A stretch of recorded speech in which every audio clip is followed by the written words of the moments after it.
pagi petani Indonesia. Kami sedang berada di lahan tebu milik Pak Joko. Beliau adalah seorang anggota dewan di Trenggalek dengan luasan lahan sekitar 45 hektar atau 50 hektar kemarin kalau salah. Ini kita lagi maintain tebu yang menggunakan Guano Nutri Plus.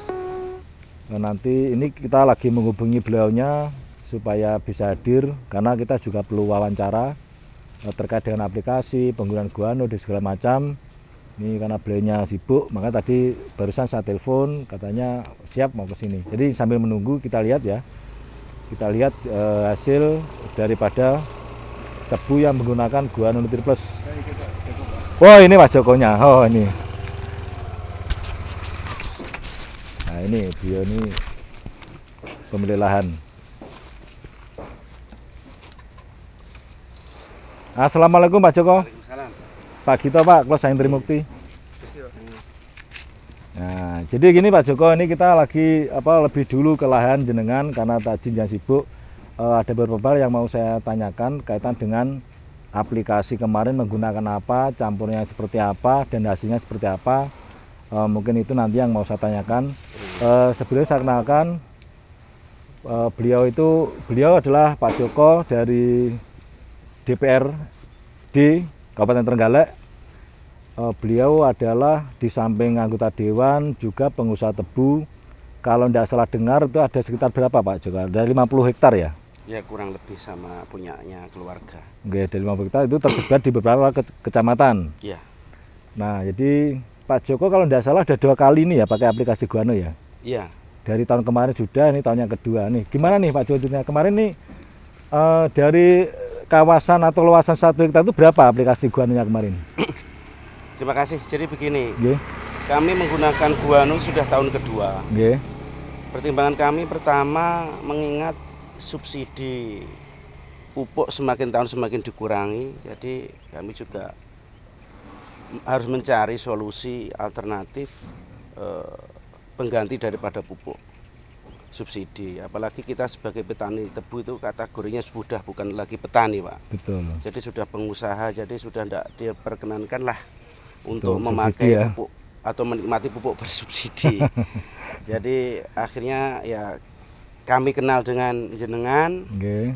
Dari situ untuk tahun yang pertama ya lumayan lah, alhamdulillah. Untuk itu di tahun kedua ini kami dari sekian luas lahan yang kami miliki itu semua saya pakai Guano. Oh gitu ya, jadi semua udah pakai Guano ya? Iya, Pak Joko, ya? cuman ada mixnya yang berbeda atau campurannya. Jadi kami juga proses istilahnya pembanding. Jadi tatkala nanti hasilnya seperti apa, nanti pembandingnya, variabel pembanding kan juga harus ada. Betul. Jadi di sini kami pakai ini Guano per hektarnya 6 kintal. 6 kintal, nggih. Kemudian mixnya dengan ZA Petro 4 kintal. 4 kintal, 1 ton ya? 1 ton. 1 Itu ton. kita aplikasi sekali sekitar umur 2 bulan. 1 kali aplikasi itu untuk sampai panen? Sampai panen, sampai panen. Ini kepras atau tanam baru Pak Joko? Ini keprasan ketiga, keprasan ketiga. Jadi percaya ya, pas panen kemarin kepras itu. Jadi habis panen, kemudian istilahnya daun kering itu daduk ya, daduk di sekeliling dibersihkan dulu supaya tidak mengganggu sekitar. Kemudian dibakar waktu malam hari. Setelah itu dilakukan pengeprasan. Habis keprasan kemudian kan muncul anak-anak tebu. Sekitar umur 2 bulan baru kita lakukan pemumpukan. Alhamdulillah pada tahun ini curah hujan cukup, jadi tidak harus menunggu musim penghujan datang selesai, bisa langsung dipupuk. Nah, untuk mengurangi biaya kos tenaga, akhirnya kami coba 1 kali aplikasi langsung. 1 kali sampai panen. Sampai panen. Nah, jadi gini Pak Joko, kan petani mitra kita yang tebu itu kan ada juga yang di Bondowoso ya. Beliau sama 2 tahun, tapi kemarin kami sudah dapat informasi kaitan dengan hasil panen itu ada kenaikan hasil panen ya di rendemen itu 20-30%. Kemudian dari situ beliau juga menggunakan di tahun ketiganya semakin berani nih di lahan-lahan yang lain. Nah, menurut beliau memang beda ya, karena ini organik ya, Guano kan memang organik, itu memang beda sekali dengan sebelumnya. Ini kalau menurut jenengan gimana nih? antara kimia dengan organik yang kita mix dengan ZA, mungkin ada perbedaan secara fisik atau segala macam. Menurut jenengan yang pelaku tani sendiri gimana? Jadi kalau secara visual, Nggih. Kita melihatnya kalau sebelum panen kan visual. Nggih. Baru kalau setelah panen kita lihat produktivitas, kita lihat rendemen. Rendemen nggih.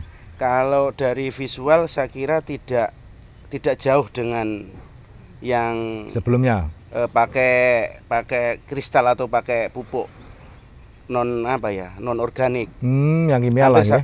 Hampir sama saja. Cuman di sini kan kalau organik lebih murah. Lebih murah. Kemudian lebih ramah tanah. Jadi betul. Dilihat dari visual tanah maupun kegemburan tanah itu beda, Pak. Betul. Kalau pakai istilahnya non organik itu tanah cepat bantat lah, cepat keras, sehingga pengakaran itu tidak bisa maksimal, pengakaran hanya di permukaan, sehingga pertumbuhan tebu akan lambat.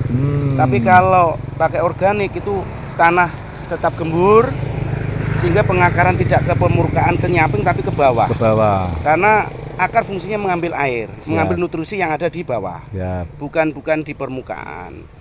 Jadi di pupuk ini kan ada kandungan organiknya. Untuk komposnya kita ambil dari guano, Pak Joko. Ada silika, penguat akar, batang, rendemen, itu kita di silikanya. Kemudian ada zeolit, itu sebagai penetral asam. Jadi kata kuncinya tanah itu kan bagaimana keasaman. Kalau itu normal, apapun kita tanam maka tumbuh bagus, normal. Tapi kalau tanah asam, apapun kita tanam itu bermasalah. Jadi lahan ini sudah mendapatkan ketiganya, ada zeolit, ada silika, kemudian ada guanonya, ada komposnya. Mudah-mudahan lah Pak Joko ya. Terus mungkin gini ya, selaku wakil rakyat, Pak Joko mungkin di tengah kondisi polemik yang pupuk kemudian langka, petani kita banyak persoalan seperti tanah asam, gagal panen, tikus, hama. Kira-kira jenengan punya pesan apa ke sahabat tani kita nih? Terima kasih. Jadi kalau diperkenan kami menyarankan, karena kalau kita perhatikan subsidi pupuk dari pemerintah itu semakin tahun semakin dikurangi, bukan semakin bertambah. Jadi kita sebagai pelaku pertanian ya, di sektor pertanian harus mempunyai pola pikir untuk mencari alternatif pupuk lain di luar daripada pupuk subsidi pemerintah. Berdasarkan yang kami aplikasi, saya kira guano bagus untuk sebagai pengganti daripada pupuk yang subsidi.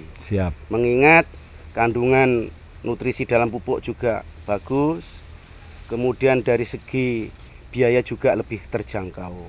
Dari harga kompetitif ya Pak? Kompetitif. Siap. Oke. Ya mungkin itu Pak Joko, mengingat jenengan juga sangat sibuk sekali. Terima kasih menemani kami di lahan. Mungkin kami akan datang lagi beberapa bulan kemudian.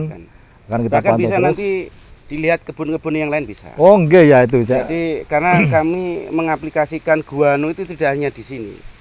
Jadi hampir 70% lah lahan yang kami miliki pasti pakai guano. Cuman konsentrasinya aja yang beda. Karena kami membaca buku konsentrasinya di sini harus sekian, kami coba maksimalkan sekian. Siap. Kemudian kita bandingkan dengan di tempat yang lain dengan persentase yang berbeda, hasilnya seperti apa, nanti kita laksanakan di tahun ke depan yang terbaik seperti apa. Ya, jadi kemarin Pak Joko yang untuk ini beliau ngikut saran dari formulator, ya kan, gunakan guano 60%, 40% adalah dimix dengan kimia. Ini yang beliau terapkan. Nah, yang di lain-lain beliau mencerapkan dengan cara pola sendiri. Ya, jadi nanti waktu lihat hasilnya. Betul. Ya Pak Joko, makasih sekali waktunya. Salam ganggu. Mudah-mudahan sukses. Amin. Sukses di Dewan, sukses jadi masyarakat, sukses jadi pengusaha petani. Amin.